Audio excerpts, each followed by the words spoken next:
Shalom sahabat terkasih, selamat malam dan selamat berjumpa dalam Renungan Malam Rema. Puji Tuhan, malam ini kita dipertemukan melalui Rema untuk bersama merenungkan kebenaran firman Tuhan setelah seharian beraktivitas. Doa Rema, kiranya sahabat tetap dalam kasih dan perlindungan Tuhan Yesus Kristus. Baik sahabat, sebelum kita masuk ke perenungan, mari berdoa. Bapa di sorga, terpujilah namamu di atas segala-galanya. Kasih-Mu sungguh kami rasakan di sepanjang hidup ini dan kami sangat bersyukur untuk itu. Kerinduan kami adalah ingin selalu berada dalam kebenaran-Mu.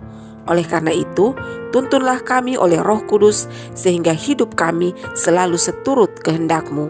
Amin. Bagian ayat firman Tuhan yang menjadi penuntun Rema saat ini terbaca dari dua bagian bacaan Alkitab, yaitu yang pertama dalam Injil Matius pasal 26 ayat 49-50 yang berbunyi demikian.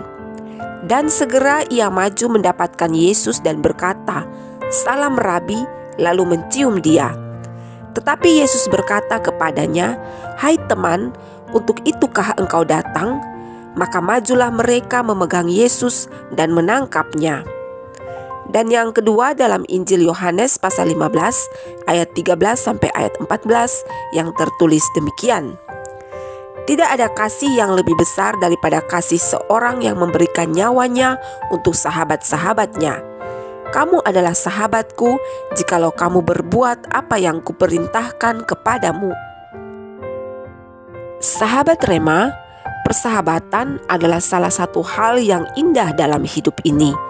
Bisa dibayangkan jika hidup tanpa hubungan persahabatan, tentunya akan terasa sepi meskipun ada dan hidup di sekeliling orang lain. Syarat untuk memperoleh sahabat adalah kita harus menjadi sahabat terlebih dahulu. Persahabatan adalah suatu hubungan timbal balik yang memiliki unsur saling memperhatikan antara satu dengan yang lain. Sahabat bukanlah mereka yang hadir saat kita senang saja, tetapi juga yang selalu siap menolong dan menopang di saat kita jatuh. Ujian persahabatan adalah rela dan ikhlas menanggung kemalangan dan penderitaan bersama-sama. Oleh sebab itu, persahabatan bisa lebih kuat dari hubungan darah. Bahkan, jika persahabatan itu terjalin bersama Kristus, maka akan menjadi persahabatan yang abadi.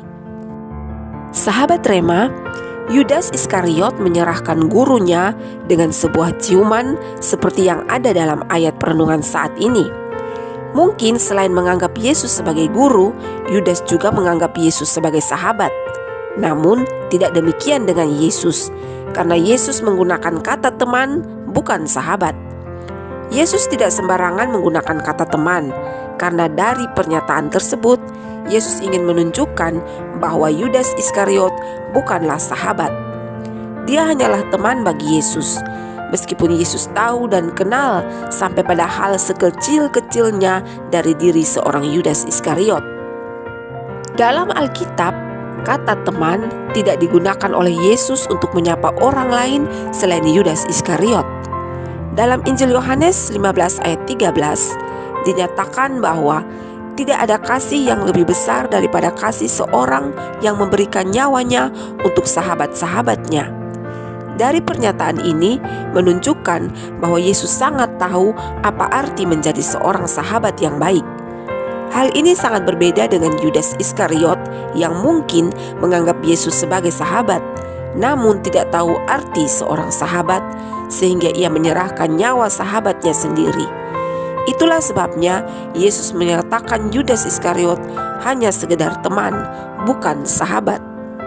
Seharusnya Yudas Iskariot sadar dan bersyukur karena Yesus tidak menyebutnya pengkhianat tetapi teman, karena Yesus menginginkan Yudas Iskariot untuk insyaf dan bertobat. Yudas masih punya kesempatan untuk berubah dan menjadi sahabat bagi Yesus, tetapi hal itu tidak dia lakukan. Ketika dia sadar dan menyesal, dia malah mengambil keputusan untuk mengakhiri hidup sehingga tidak ada lagi kesempatan untuk menjadi sahabat Yesus. Bercermin dari hal ini, Marilah kita melihat diri pribadi kita masing-masing. Apakah saya sudah menjadi sahabat bagi Yesus? Kita tidak perlu harus berkorban nyawa, karena syarat untuk kita menjadi sahabat Yesus adalah melakukan segala perintahnya seperti yang tertulis dalam Injil Yohanes 15 ayat 14. Kamu adalah sahabatku jikalau kamu berbuat apa yang kuperintahkan kepadamu. Saat ini kita masih diberikan kesempatan untuk menjadi sahabat sejati Yesus.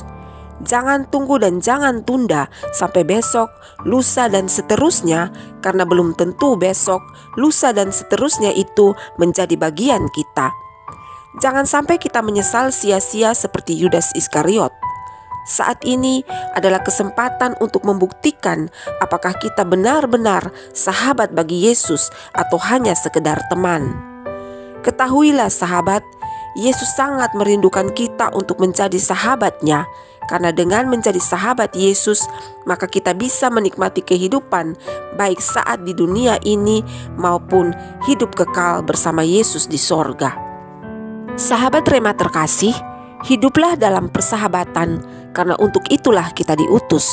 Sebagaimana dalam kitab Amsal 17 ayat 17 yang tertulis, seorang sahabat menaruh kasih setiap waktu dan menjadi seorang saudara dalam kesukaran. Lakukanlah apa yang Tuhan kehendaki, senangkanlah Dia karena Dia telah berkorban segalanya bagi kita. Selamat menjadi sahabat Yesus Kristus. Allah memberkati kita dengan firman-Nya.